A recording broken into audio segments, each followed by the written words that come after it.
Ecclesiastes chapter 1. The words of the preacher, the son of David, king in Jerusalem. Vanity of vanities, says the preacher. Vanity of vanities, all is vanity. What advantage does man have in all his work, which he does under the sun? A generation goes and a generation comes, but the earth remains forever. Also, the sun rises and the sun sets, and hastening to its place it rises there again.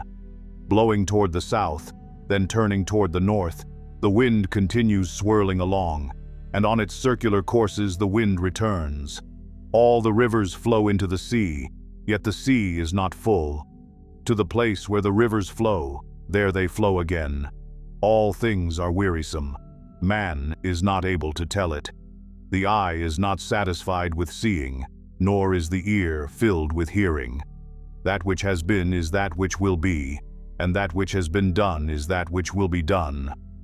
So there is nothing new under the sun. Is there anything of which one might say, "See this, it is new"? Already it has existed for ages, which were before us. There is no remembrance of earlier things, and also of the later things which will occur. There will be for them no remembrance among those who will come later still. I, the preacher, have been king over Israel in Jerusalem, and I set my mind to seek and explore by wisdom concerning all that has been done under heaven. It is a grievous task which God has given to the sons of men to be afflicted with. I have seen all the works which have been done under the sun, and behold, all is vanity and striving after wind. What is crooked cannot be straightened, and what is lacking cannot be counted. I said to myself, "Behold, I have magnified and increased wisdom more than all who were over Jerusalem before me, and my mind has observed a wealth of wisdom and knowledge. And I set my mind to know wisdom and to know madness and folly. I realized that this also is striving after wind, because in much wisdom there is much grief, and increasing knowledge results in increasing pain." Ecclesiastes chapter 2. I said to myself, "Come now, I will test you with pleasure. So enjoy yourself." And behold, it too was futility.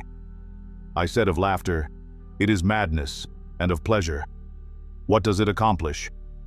I explored with my mind how to stimulate my body with wine while my mind was guiding me wisely, and how to take hold of folly until I could see what good there is for the sons of men to do under heaven the few years of their lives. I enlarged my works. I built houses for myself. I planted vineyards for myself. I made gardens and parks for myself, and I planted in them all kinds of fruit trees. I made ponds of water for myself, from which to irrigate a forest of growing trees. I bought male and female slaves, and I had home-born slaves. Also I possessed flocks and herds larger than all who preceded me in Jerusalem. Also I collected for myself silver and gold, and the treasure of kings and provinces. I provided for myself male and female singers and the pleasures of men, many concubines. Then I became great and increased more than all who preceded me in Jerusalem. My wisdom also stood by me. All that my eyes desired, I did not refuse them. I did not withhold my heart from any pleasure. For my heart was pleased because of all my labor, and this was my reward for all my labor. Thus I considered all my activities which my hands had done, and the labor which I had exerted, and behold, all was vanity and striving after wind, and there was no profit under the sun. So I turned to consider wisdom, madness, and folly. For what will the man do who will come after the king, except what has already been done? And I saw that wisdom excels folly as light excels darkness. The wise man's eyes are in his head, but the fool walks in darkness. And yet I know that one fate befalls them both. Then I said to myself, "As is the fate of the fool, it will also befall me. Why then have I been extremely wise?"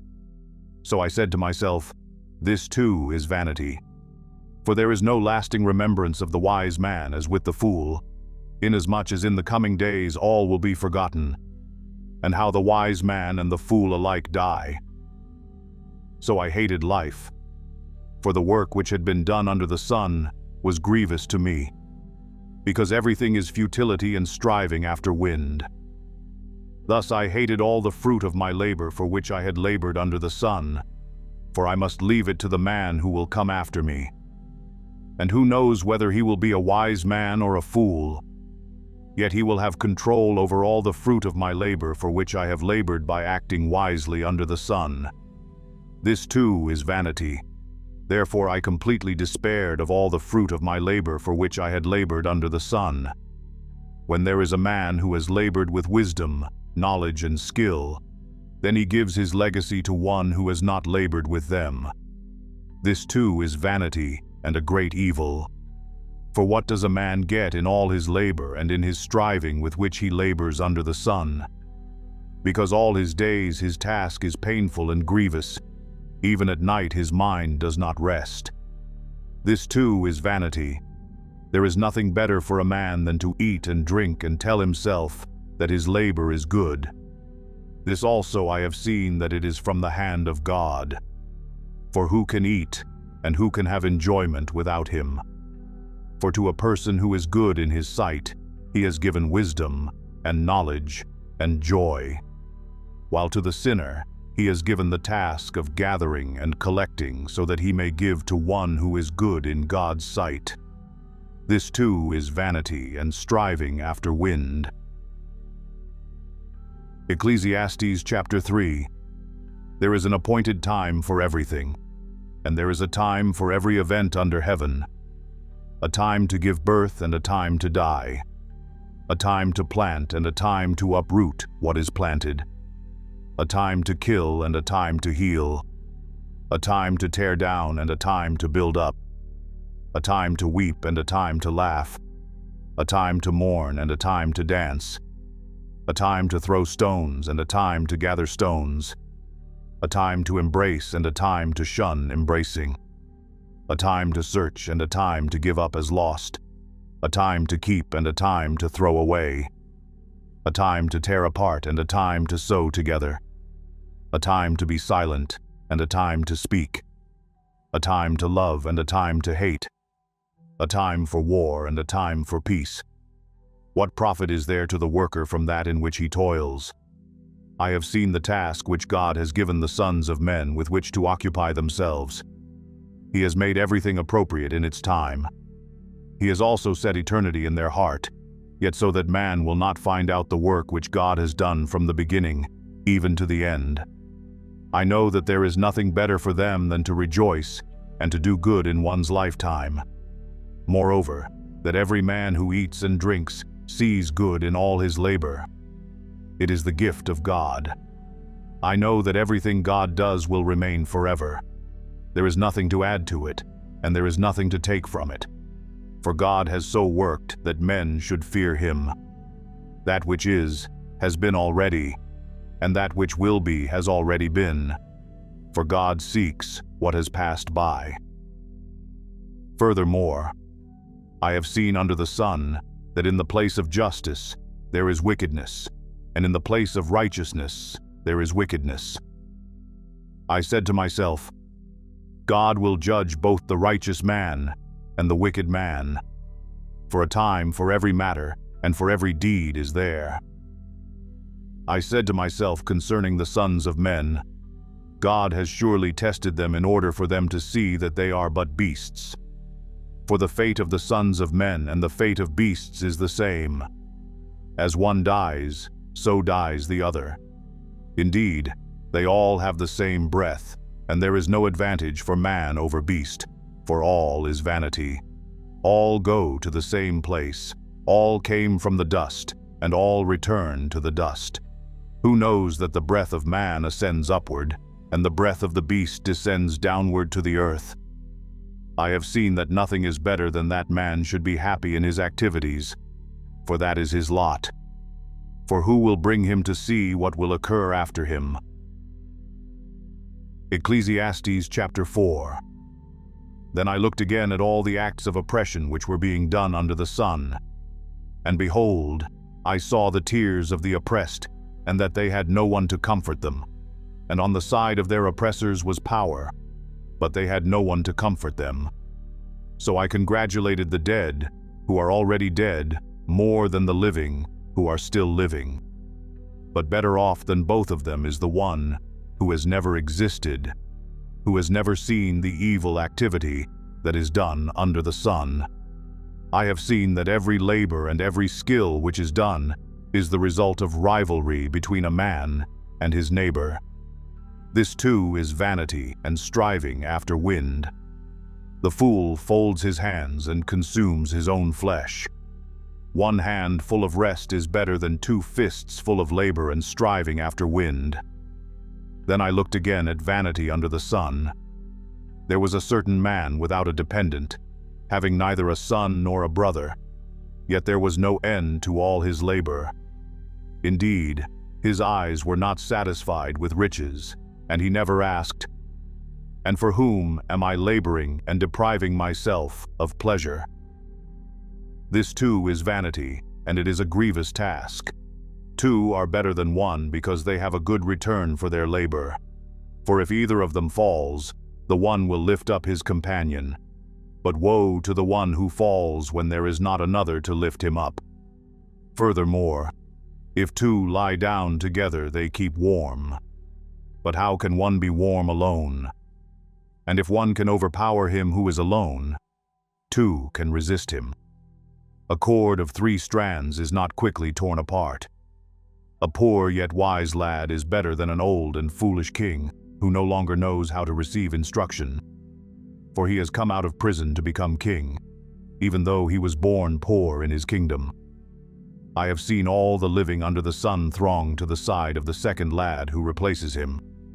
There is no end to all the people, to all who were before them, and even the ones who will come later will not be happy with him.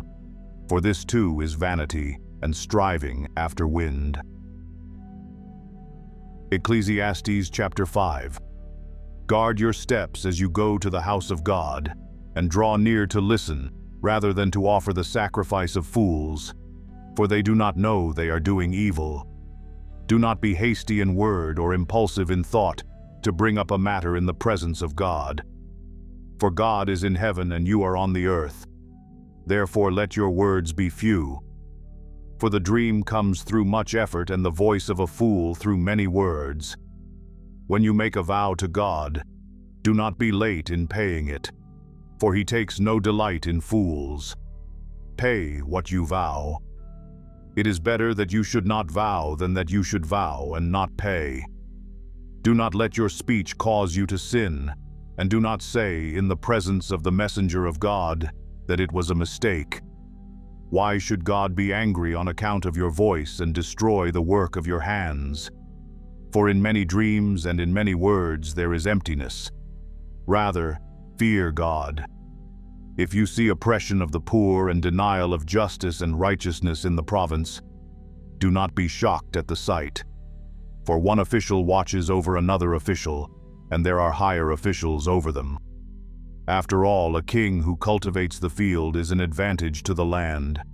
He who loves money will not be satisfied with money, nor he who loves abundance with its income. This too is vanity. When good things increase, those who consume them increase. So what is the advantage to their owners except to look on? The sleep of the working man is pleasant, whether he eats little or much, but the full stomach of the rich man does not allow him to sleep. There is a grievous evil which I have seen under the sun, riches being hoarded by their owner to his hurt. When those riches were lost through a bad investment, and he had fathered a son, then there was nothing to support him. As he had come naked from his mother's womb, so will he return as he came. He will take nothing from the fruit of his labor that he can carry in his hand. This also is a grievous evil. Exactly as a man is born, thus will he die. So what is the advantage to him who toils for the wind? Throughout his life he also eats in darkness with great vexation, sickness and anger. Here is what I have seen to be good and fitting: to eat, to drink and enjoy oneself in all one's labor in which he toils under the sun during the few years of his life which God has given him. For this is his reward. Furthermore, as for every man to whom God has given riches and wealth, he has also empowered him to eat from them and to receive his reward and rejoice in his labor. This is the gift of God. For he will not often consider the years of his life, because God keeps him occupied with the gladness of his heart. Ecclesiastes chapter 6. There is an evil which I have seen under the sun, and it is prevalent among men. A man to whom God has given riches and wealth and honor, so that his soul lacks nothing of all that he desires. Yet God has not empowered him to eat from them, for a foreigner enjoys them. This is vanity and a severe affliction. If a man fathers 100 children and lives many years, however many they be, but his soul is not satisfied with good things, and he does not even have a proper burial, then I say, better the miscarriage than he, for it comes in futility and goes into obscurity, and its name is covered in obscurity. It never sees the sun, and it never knows anything. It is better off than he. Even if the other man lives 1,000 years twice and does not enjoy good things. Do not all go to one place. All a man's labor is for his mouth, and yet the appetite is not satisfied. For what advantage does the wise man have over the fool? What advantage does the poor man have, knowing how to walk before the living? What the eyes see is better than what the soul desires. This too is futility and a striving after wind. Whatever exists has already been named, and it is known what man is, for he cannot dispute with him who is stronger than he is. For there are many words which increase futility. What then is the advantage to a man? For who knows what is good for a man during his lifetime, during the few years of his futile life? He will spend them like a shadow. For who can tell a man what will be after him under the sun? Ecclesiastes chapter 7. A good name is better than a good ointment, and the day of one's death is better than the day of one's birth. It is better to go to a house of mourning than to go to a house of feasting, because that is the end of every man, and the living takes it to heart. Sorrow is better than laughter, for when a face is sad, a heart may be happy. The mind of the wise is in the house of mourning, while the mind of fools is in the house of pleasure. It is better to listen to the rebuke of a wise man than for one to listen to the song of fools. For as the crackling of thorn bushes under a pot, so is the laughter of the fool. And this too is futility. For oppression makes a wise man mad, and a bribe corrupts the heart. The end of a matter is better than its beginning. Patience of spirit is better than haughtiness of spirit. Do not be eager in your heart to be angry, for anger resides in the bosom of fools. Do not say, "Why is it that the former days were better than these?" For it is not from wisdom that you ask about this. Wisdom along with an inheritance is good, and an advantage to those who see the sun. For wisdom is protection, just as money is protection. But the advantage of knowledge is that wisdom preserves the lives of its possessors. Consider the work of God, for who is able to straighten what he has bent? In the day of prosperity be happy, but in the day of adversity consider. God has made the one as well as the other, so that man will not discover anything that will be after him. I have seen everything during my lifetime of futility. There is a righteous man who perishes in his righteousness, and there is a wicked man who prolongs his life in his wickedness. Do not be excessively righteous, and do not be overly wise. Why should you ruin yourself? Do not be excessively wicked, and do not be a fool. Why should you die before your time? It is good that you grasp one thing and also not let go of the other. for the one who fears God comes forth with both of them. Wisdom strengthens a wise man more than 10 rulers who are in a city. Indeed, there is not a righteous man on earth who continually does good and who never sins. Also, do not take seriously all words which are spoken, so that you will not hear your servant cursing you. For you also have realized that you likewise have many times cursed others. I tested all this with wisdom, and I said, I will be wise. But it was far from me. What has been is remote and exceedingly mysterious. Who can discover it? I directed my mind to know, to investigate and to seek wisdom and an explanation, and to know the evil of folly and the foolishness of madness. And I discovered more bitter than death the woman whose heart is snares and nets, whose hands are chains. One who is pleasing to God will escape from her, but the sinner will be captured by her. Behold, I have discovered this, says the preacher, adding one thing to another to find an explanation, which I am still seeking but have not found. I have found one man among 1,000, but I have not found a woman among all these.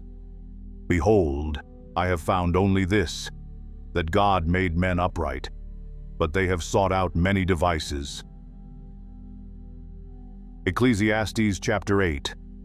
Who is like the wise man, and who knows the interpretation of a matter? A man's wisdom illumines him and causes his stern face to beam. I say, keep the command of the king because of the oath before God. Do not be in a hurry to leave him. Do not join in an evil matter, for he will do whatever he pleases. Since the word of the king is authoritative, who will say to him, what are you doing? He who keeps a royal command experiences no trouble, for a wise heart knows the proper time and procedure. For there is a proper time and procedure for every delight, though a man's trouble is heavy upon him. If no one knows what will happen, who can tell him when it will happen? No man has authority to restrain the wind with the wind, or authority over the day of death, and there is no discharge in the time of war, and evil will not deliver those who practice it. All this I have seen and applied my mind to every deed that has been done under the sun, wherein a man has exercised authority over another man, to his hurt. So then, I have seen the wicked buried, those who used to go in and out from the holy place, and they are soon forgotten in the city where they did thus. This too is futility, because the sentence against an evil deed is not executed quickly. Therefore the hearts of the sons of men among them are given fully to do evil. Although a sinner does evil 100 times and may lengthen his life, still I know that it will be well for those who fear God, who fear him openly. But it will not be well for the evil man, and he will not lengthen his days like a shadow, because he does not fear God. There is futility which is done on the earth, that is, there are righteous men to whom it happens according to the deeds of the wicked. On the other hand, there are evil men to whom it happens according to the deeds of the righteous. I say that this too is futility. So I commended pleasure. For there is nothing good for a man under the sun, except to eat and to drink and to be merry. And this will stand by him in his toils throughout the days of his life, which God has given him under the sun. When I gave my heart to know wisdom, and to see the task which has been done on the earth, even though one should never sleep day or night, and I saw every work of God, I concluded that man cannot discover the work which has been done under the sun. Even though man should seek laboriously, he will not discover. And though the wise man should say, I know, he cannot discover. Ecclesiastes chapter 9. For I have taken all this to my heart, and explain it that righteous men, wise men, and their deeds are in the hand of God. Man does not know whether it will be love or hatred. Anything awaits him. It is the same for all. There is one fate for the righteous and for the wicked, for the good, for the clean and for the unclean. for the man who offers a sacrifice and for the one who does not sacrifice. As the good man is, so is the sinner. As the swearer is, so is the one who is afraid to swear. This is an evil in all that is done under the sun, that there is one fate for all men. Furthermore, the hearts of the sons of men are full of evil, and insanity is in their hearts throughout their lives. Afterwards they go to the dead. For whoever is joined with all the living, there is hope. Surely a live dog is better than a dead lion. For the living know they will die. But the dead do not know anything, nor have they any longer a reward, for their memory is forgotten. Indeed, their love, their hate, and their zeal have already perished, and they will no longer have a share in all that is done under the sun. Go then, eat your bread in happiness and drink your wine with a cheerful heart. For God has already approved your works. Let your clothes be white all the time, and let not oil be lacking on your head.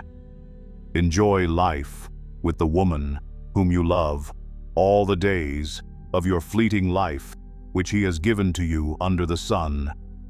For this is your reward in life and in your toil, in which you have labored under the sun. Whatever your hand finds to do, do it with all your might, for there is no activity or planning or knowledge or wisdom in Sheol where you are going. I again saw under the sun that the race is not to the swift, and the battle is not to the warriors, and neither is bread to the wise, nor wealth to the discerning, nor favor to men of ability, for time and chance overtake them all. Moreover, man does not know his time, like fish caught in a treacherous net, and birds trapped in a snare. So the sons of men are ensnared at an evil time when it suddenly falls on them. Also this I came to see as wisdom under the sun, and it impressed me. There was a small city with few men in it, and a great king came to it, surrounded it, and constructed large siege works against it. But there was found in it a poor wise man, and he delivered the city by his wisdom. Yet no one remembered that poor man. So I said, wisdom is better than strength. But the wisdom of the poor man is despised, and his words are not heeded. The words of the wise heard in quietness are better than the shouting of a ruler among fools. Wisdom is better than weapons of war, but one sinner destroys much good. Ecclesiastes chapter 10. Dead flies make a perfumer's oil stink, so a little foolishness is weightier than wisdom and honor. A wise man's heart directs him toward the right, but the foolish man's heart directs him toward the left. Even when the fool walks along the road, his sense is lacking, and he demonstrates to everyone that he is a fool. If the ruler's temper rises against you, do not abandon your position, because composure allays great offenses. There is an evil I have seen under the sun, like an error which goes forth from the ruler. Folly is set in many exalted places, while rich men sit in humble places. I have seen slaves riding on horses and princes walking like slaves on the land. He who digs a pit may fall into it, and a serpent may bite him who breaks through a wall. He who quarries stones may be hurt by them, and he who splits logs may be endangered by them. If the axe is dull and he does not sharpen its edge, then he must exert more strength. Wisdom has the advantage of giving success. If the serpent bites before being charmed, there is no profit for the charmer. Words from the mouth of a wise man are gracious, while the lips of a fool consume him. The beginning of his talking is folly, and the end of it is wicked madness. Yet the fool multiplies words. No man knows what will happen, and who can tell him what will come after him? The toil of a fool so wearies him that he does not even know how to go to a city. Woe to you, O land, whose king is a lad and whose princes feast in the morning. Blessed are you, O land, whose king is of nobility and whose princes eat at the appropriate time, for strength and not for drunkenness. Through indolence the rafters sag, and through slackness the house leaks. Men prepare a meal for enjoyment, and wine makes life merry, and money is the answer to everything. Furthermore, in your bedchamber do not curse a king, and in your sleeping rooms do not curse a rich man. For a bird of the heavens will carry the sound, and the winged creature will make the matter known. Ecclesiastes chapter 11. Cast your bread on the surface of the waters, for you will find it after many days. Divide your portion to 7, or even to 8, for you do not know what misfortune may occur on the earth. If the clouds are full, they pour out rain upon the earth. And whether a tree falls toward the south or toward the north, wherever the tree falls, there it lies. He who watches the wind will not sow, and he who looks at the clouds will not reap. Just as you do not know the path of the wind and how bones are formed in the womb of the pregnant woman, so you do not know the activity of God who makes all things. Sow your seed in the morning, and do not be idle in the evening. For you do not know whether morning or evening sowing will succeed, or whether both of them alike will be good. The light is pleasant, and it is good for the eyes to see the sun. Indeed, if a man should live many years, let him rejoice in them all, and let him remember the days of darkness, for they will be many. Everything that is to come will be futility. Rejoice, young man, during your childhood, and let your heart be pleasant during the days of young manhood. And follow the impulses of your heart and the desires of your eyes. Yet know that God will bring you to judgment for all these things. So, remove grief and anger from your heart, and put away pain from your body, because childhood and the prime of life are fleeting. Ecclesiastes chapter 12. Remember also your Creator in the days of your youth, before the evil days come, and the years draw near, when you will say, I have no delight in them. Before the sun and the light, the moon and the stars are darkened, and clouds return after the rain. In the day that the watchmen of the house tremble, and mighty men stoop, the grinding ones stand idle because they are few, and those who look through windows grow dim. And the doors on the street are shut, as the sound of the grinding mill is low, and one will arise at the sound of the bird, and all the daughters of song will sing softly. Furthermore, men are afraid of a high place and of terrors on the road. The almond tree blossoms, the grasshopper drags himself along, and the caperberry is ineffective. For man goes to his eternal home, while mourners go about in the street. Remember him before the silver cord is broken, and the golden bowl is crushed. The pitcher by the well is shattered, and the wheel at the cistern is crushed. Then the dust will return to the earth as it was, and the spirit will return to God who gave it. Vanity of vanities, says the preacher. All is vanity. In addition to being a wise man, the preacher also taught the people knowledge, and he pondered, searched out, and arranged many proverbs. The preacher sought to find delightful words, and to write words of truth correctly. The words of wise men are like goads, and masters of these collections are like well-driven nails. They are given by one shepherd. But beyond this, my son, be warned. The writing of many books is endless, and excessive devotion to books is wearying to the body. The conclusion, when all has been heard, is, fear God and keep his commandments, because this applies to every person. For God will bring every act to judgment, everything which is hidden, whether it is good or evil.